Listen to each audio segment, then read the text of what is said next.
Yeah, what's good, Joe? Shaman, the Bigga P, and just wanted to talk about the fights from last night from the HBO tripleheader.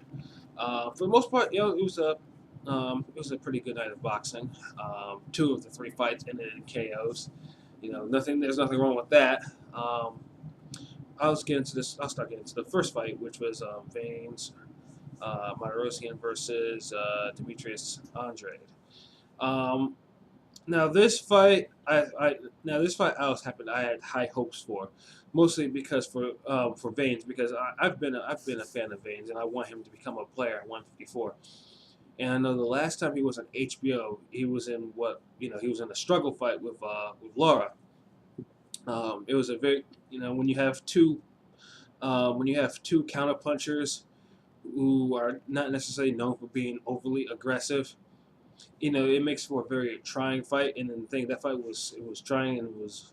And actually, I thought Laura actually pulled it off a little bit, but it was a draw. But nevertheless, he was not the type of fight that HBO execs really wanted. So he hadn't been on TV, at least on American TV, as far as I knew, since that fight.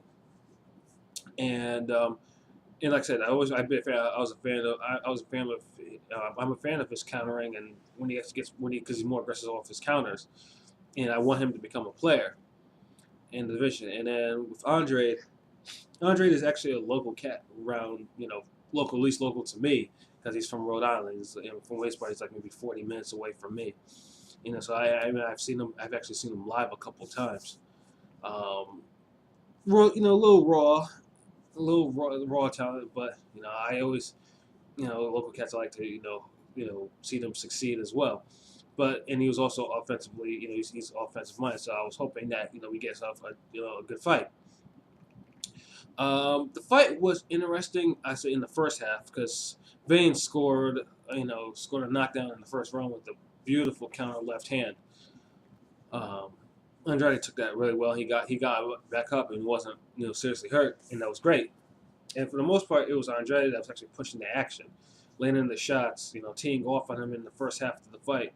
And Vanes, for whatever reason, this is the one thing that aggravates me about him, because he waits too much for the counters. He's not a defensive guy. I mean, he gets hit, and Andrade pretty much teed off of him as well, hitting him with like triple right hooks and everything, and snapping the jab out.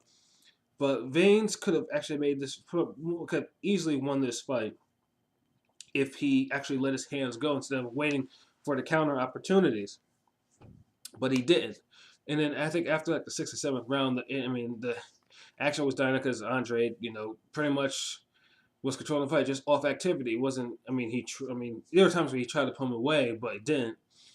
And Vance was just doing nothing except just waiting and waiting and waiting, and he got outworked.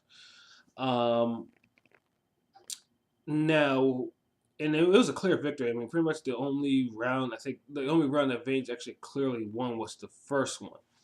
Which brings me out now to the scorecards. I don't know what's going on in boxing with these judges today, because it seems like almost every fight card in the last couple months or so, at least there's that one fight that just has one absolutely fucked up card. This card is no other. I mean, the judge who actually gave the fight to Vanes 115 to 112 is absolutely mind blowing. I mean, the fight that would end in a draw would be an aberration, but to actually give the fight to Vanes 115 to 112 was no, that that's unexcusable. Either that or the dude just was visually impaired or was just not paying attention to what he was doing. The other two cards, for the most part, got it right.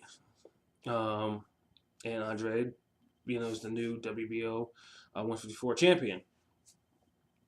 For Vanes, like I said, Vanes acquitted himself well enough, but he needs a style tweak. He can't wait off counters all the damn time. He has to be more aggressive, and not just off countering somebody. And if he wasn't, he could have easily been the one holding the belt. As for Andrade, he needs a little bit more work. His footwork is not the greatest in the world. I'm not really impressed by his footwork, not in the least. So he's still a raw talent, But like I said, he has good hand speed. He has good pop. But yeah, but between the footwork and then him with his habit of keeping his right arm down, because that was what caused the knockdown. His right arm was too down, and Veins countered him with the left hook. That's what dropped. That's was the reason why he got dropped. Um, but he's a raw talent. I mean, how long he's gonna? I mean, how long he's gonna remain with that title remains to be seen. Um, and most likely, his first defense will probably be around my way, which I probably will be attending. But yeah, hats off to him. He's the new champion, and I hope that he gets a couple of good paydays and a decent decent title reign out of it. The next fight of the card was Donaire versus Donaire-Darchinyan. Now this was a rematch from a fight 6 years ago, in which Donaire was pretty much unknown at this point and knocks Donaire-Darchinyan, who was literally at that time was actually beating the hell out of cats. I mean, I'm talking about seriously beating the fuck out of cats. I mean, this was, I think, was coming off the Burgos fight, where I almost watched Vic nearly kill that guy in the ring. Because Vic at that time at the 115 was like a monster.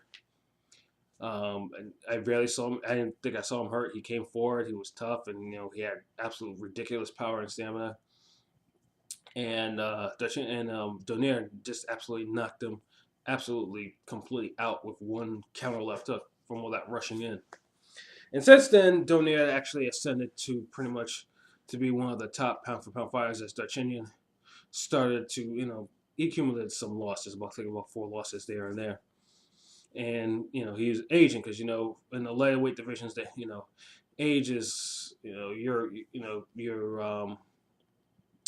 basically in the lower, as you age in the lower weight divisions, you become a lot vulnerable. You become a lot vulnerable to certain different types of fighters and whatnot. And Vic has been a victim of that, so to speak. So pretty much this was a chance for him to get his last chance to get back into the big time, at least to get a significant to actually boost him to another, maybe to another big fight. So this fight they were real tentative at first, mostly because Vic was still, I'm pretty sure, was still smarting from the knockout, and then Donaire, this was his first fight after the schooling he got from Ringendow, which he didn't seem to be in shape or have any type of game plan, and just got outboxed thoroughly by Rigo. And in this fight, he didn't look all that in shape for this fight, which is part of the reason why he was so tentative. And this fight was a lot closer than I expected it to be, because I predicted that Donaire would stop Vic. I didn't realize it would be so late in the fight, because they were fighting so tentative at first. I mean, Vic was actually winning rounds based off his activity. He pressed for his win right off activity, and he was up on the cards at the stoppage. But like I said, Vic, I think it was a straight right hand in the 9th round that caused him to become undone. And one thing about Donaire, Donaire is one of boxing's best finishers.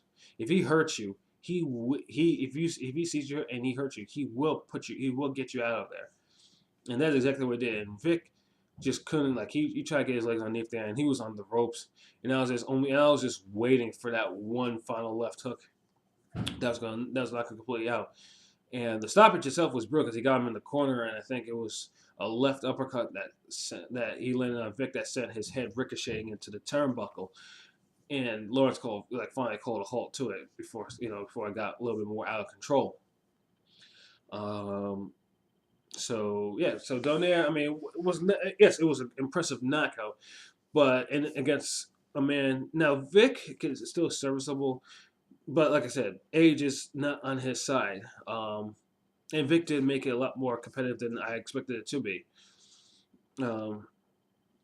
But we won't see how much. I don't think we'll see how much Donaire truly has left until he faces a younger or hungrier fighter, so to speak. Not someone who doesn't have that much mileage on him, like Darchinyan did. Bring us to our main event: Rocky Martinez versus Mikey Garcia. This fight was a little bit surprising to me. I called Garcia knocking out Martinez, and I thought Martinez, for the most part, had been eking by, so to speak, with some of the wins he was getting, and he was probably due for another loss. Um, so I have to admit, I was extremely surprised when I saw when I saw Martinez actually um, drop, actually drop Mikey Garcia. I mean, that was completely surprising. I was not expecting that at all. It was a short punch, and and I was like, wow. I mean, it was unexpected because I was thinking, I was like, maybe Garcia is in and out of his head. Maybe this is not the division for him. But surely, but slowly, slowly but surely, he took over.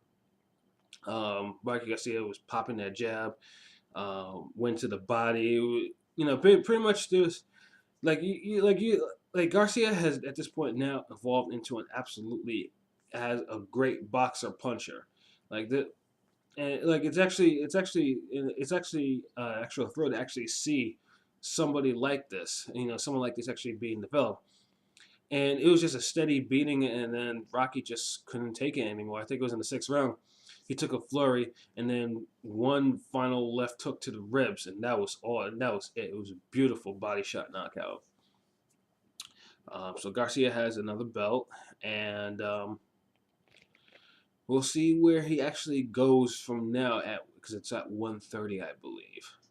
So they got some interesting. They got Mendez and Salgado and a couple of those cats over there. So we'll see how he goes. And Martinez, I mean, like I said, Rocky gave a good account of himself.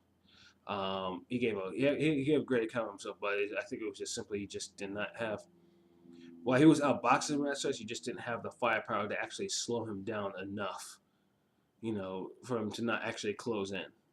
So yeah, those are my thoughts from the triple header. And right now, as of right now, I'm actually watching the Donaire-Darchinyan fight. Right now, it's actually re-airing right now on HBO. So, till next week. All right, peace.